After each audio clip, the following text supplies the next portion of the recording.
করে একটা লোক আসলো, একবার ছিনতাইকারী মাথায় লাঠি দিয়ে ব্যাগটা নিয়ে গেল। ওদিক পিছন দিক থেকে আর এক লোক বন্দুক নিয়ে তাকে তাড়া করলো। দেখেন, আবারও ভিডিওটা দেখার চেষ্টা করেন। এভাবে বৃষ্টিতে সাপের গোসল কখনো দেখেছেন কিনা যারা, দেখেন কত সুন্দরভাবে সাপ গোসল করছে। মনে হচ্ছে ওর মতো শান্তশিষ্ট প্রাণী আর নেই। এদিকে দেখেন যে এই রাজহাঁসটার গায়ে মৌমাছি বাসা বেঁধেছে। এখন একে বাঁচাতে গেলে মৌমাছিগুলো কীভাবে, পশুদের কাছ থেকে বুদ্ধি নিয়ে, সেখানে দেখেন পানি দেওয়ার সাথে সাথে মৌমাছিগুলো উড়ে চলে গেল। তখন হাঁসটা বেঁচে গেল, বাচ্চাগুলো নিয়ে সে কৃতজ্ঞতা প্রকাশ করলো। ওর বানরটা কিন্তু আপনার বিমান থেকে নামলো, নামিয়ে তারপরে হচ্ছে দেখেন মুরগিটাকে অ্যাটাক করলো। এটা বেজি হবে। আর ওদিকে ধরেন বাঘ আসছে, বাঘ আসার পরে এই লোকটাকে নৌকায় উঠে গেল বাঘ, আর ওর নিচে হচ্ছে ওই যে আবারও দেখেন বাঘটা আসলো, এসে ওই ওকে দেখে ও নৌকার থেকে নেমে পড়লো, আর বাঘ নৌকায় উঠে গেল। এবার দেখেন বাঘ কি ধরে নিয়ে আসলো, নিয়ে এসছে বিড়ালের বাচ্চা। কারণ শুধু হিংস্র হলে হবে না, ওদেরও দয়া মা আছে। এবার দেখেন দুই সিংহর মাঝখানে, সিংহ এবং সিংহের মাঝখানে বাচ্চাটা দাঁড় করে দেখালো, আর পিছন দিক থেকে বন্দুক নিয়ে সবাই রেডি, যে যদি সিংহের অ্যাটাক করতে যায় তাহলে তখন তাকে মারবে। এবার দেখেন ছিনতাইয়ের হাতটা আটকে গেছে, সে কোনো মতেই হাত সারাতে পারছে না। আবারও খুব জোরে জোরে ঘোষাচ্ছে, সে অন্যায় করছে। এখন যদি তার গাড়ি আটকায়, তার হাতটা আটকে গেল। এখন যতই চেষ্টা করুক না কেন সে আর হাত খুলতে পারছে না।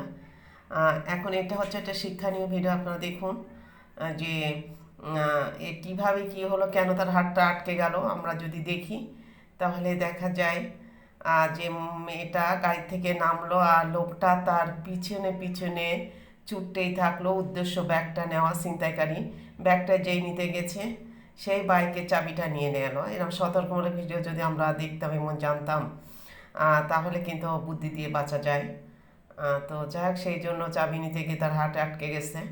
এবার দেখেন সিংহ কাকে ধরলো, আশা করি আপনারা বুঝতে পারছেন, একটা মানুষকে ধরছে, মানুষকে অ্যাটাক করলো। এবার বিড়াল যাচ্ছে, তো অ্যাটাক করার পর ওই যে দেখেন কীভাবে সিংহটা অ্যাটাক করে মানুষটারে খেয়ে ফেললো। আর এর মধ্যে হচ্ছে কিছুই করা নেই, বিড়াল কিছু করতে পারলো না। কিন্তু বাঘের সাথে বিড়াল লড়ে, কিন্তু মানুষ ধরলে কিন্তু বিড়াল কিছু করতে পারলো না। এবার দেখুন হচ্ছে বিড়ালের মাঝখানে এই যে দেখেন একটা লোক নামাজ পড়ছে, তো তাকে অ্যাটাক করছে, এটা ভাল্লুক। তো অ্যাটাক করার পরে তার নামাজে কোনো রকম বাধা সৃষ্টি করতে পারে নাই, সে পড়েই যাচ্ছে। বারবার তার গায়ে এটা কি ভাল্লুক হবে না কালো কুকুর হবে না কালো কুকুর তো জিন হয়ে আসে, বারবার তাকে অ্যাটাক করার চেষ্টা করছে, মনে হচ্ছে রাতের অন্ধকার। তো আবারও দেখুন কিভাবে তাকে অ্যাটাক করছে, কালো কুকুর কিন্তু জিন হয়ে আসে। এবার দেখেন তাকে কোনো রকমই নামাজে বাধা সৃষ্টি করতে পারছে না, কারণ ও একে বাধা দিচ্ছে আর ও নামাজ পড়বে আল্লাহর ভয়তে। পরে পরে বাধ্য হয়ে পিছন দিক থেকে হাত দিয়ে ওই যে দেখেন সরাই দিল। তারপরে ওই এবার দেখেন হচ্ছে কিসের লড়াই বলেন তো দেখি, ওই যে সাপ ফেনা তুলে আসছে, আর এদিকে কি আপনি দেখুন, বলেন তো কি, এই যে বানর মামা, বানর আর সাপের যুদ্ধ দেখেন। কারণ শক্তিতে বড় হলে হয় না, বুদ্ধিও থাকা লাগে। এখানে দেখেন একটা সাদা ভাল্লুক পানিতে পড়ে গেছে, বাঁচাতে কেউ এগিয়ে আসছে না, পরে জাহাজের আরোহীরা থেকে বাঁচানোর জন্য চেষ্টা করছে। একটা মই পানিতে দিল, দেওয়ার পরে সে ওই মই নিয়ে মইয়ের উপরে সে ভাসতে থাকলো, ভাসতে ভাসতে ভাসতে তাকে ট্রেনিং দিচ্ছে, সে বিপদে পড়ে নাই। আর নালে ট্রেনিং না দিয়ে তাকে তোলার চেষ্টা করছে, বুঝতেই পাচ্ছেন যে মই দিয়ে তাকে প্রথমে এই সাহায্য করলো, সে এই মইতে উঠুক, তারপরে নেট দিয়ে তাকে উপরে তুললো।